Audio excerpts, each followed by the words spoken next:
That is a scary word in America. It always has been. But why is it so scary for most Americans? And who exactly are the communists in America, and what do they stand for? Many Americans do not truly grasp the entire history and the ideology of the Communist Party of the United States of America, or the CPUSA for short. The Communist Party of the United States of America was founded in 1919 under Charles Ruthenberg, and it was formed after a split in the former Socialist Party of America. Now, this party split mostly due to the beginning of the Russian Revolution in Russia.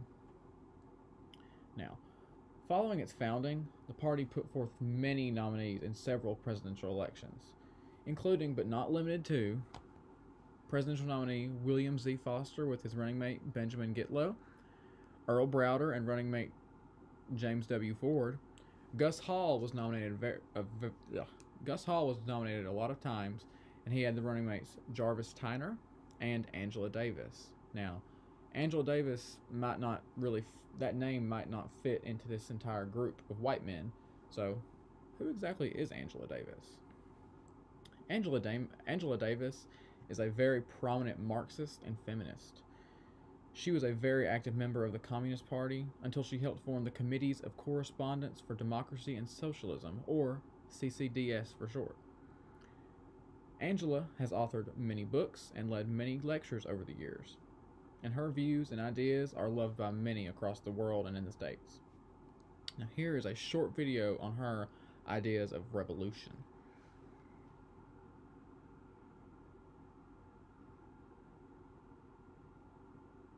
Yeah, but the question is more, how do you get there? Do you get there by confrontation, violence?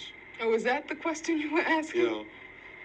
See, that's another thing. When you talk about a revolution, most people think violence, without realizing that the real content of any kind of revolutionary thrust lies in the principles and the goals that you're striving for, not in the way you reach them. On the other hand, because of the way this society is organized, because of the violence that exists on the surface everywhere, you have to expect that there are going to be such explosions. You have to expect things like that as reactions. If you are a black person and live in the black community all your life and walk out on the street every day seeing white policemen surrounding you, when I was living in Los Angeles, for instance, long before the situation in LA ever occurred, I was constantly stopped. No, the police didn't know who I was, but I was a black woman, and I had a natural, and they, I suppose, thought that I might be a, quote, militant. And when you live under a situation like that constantly, and then you ask me, you know, whether I approve of violence. I mean, that just doesn't make any sense at all. Whether I approve of guns. I grew up in Birmingham, Alabama.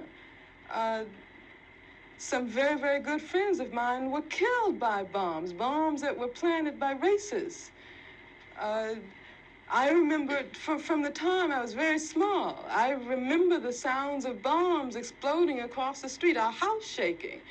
I remember my father having to have guns at his disposal at all times because of the fact that at any moment we might expect to be attacked. The man who was at that time in complete control of the city government, his name was Bull Connor, would often get on the radio and make statements like, niggers have moved into a white neighborhood, we better expect some bloodshed tonight. And sure enough, there would be bloodshed.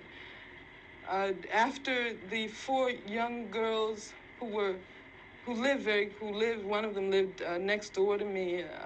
I was very good friends with the sister of another one. My sister was very good friends with all 3 of them. My mother taught one of them in her class.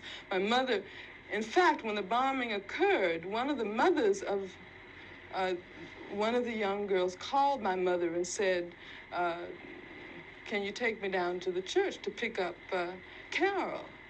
We heard about the bombing, and I don't have my car. And they went down, and what did they find? They found limbs and heads strewn all over the place. And then after that, in my neighborhood, all of the men organize themselves into an armed patrol. They had to take their guns and patrol our community every night because they did not want that to happen again. I mean, that's why when someone asks me about violence, I just find it incredible. Because what it means is that the person who's asking that question has absolutely no idea what black people have gone through, what black people have experienced in this country since the time the first black person was kidnapped from the shores of Africa.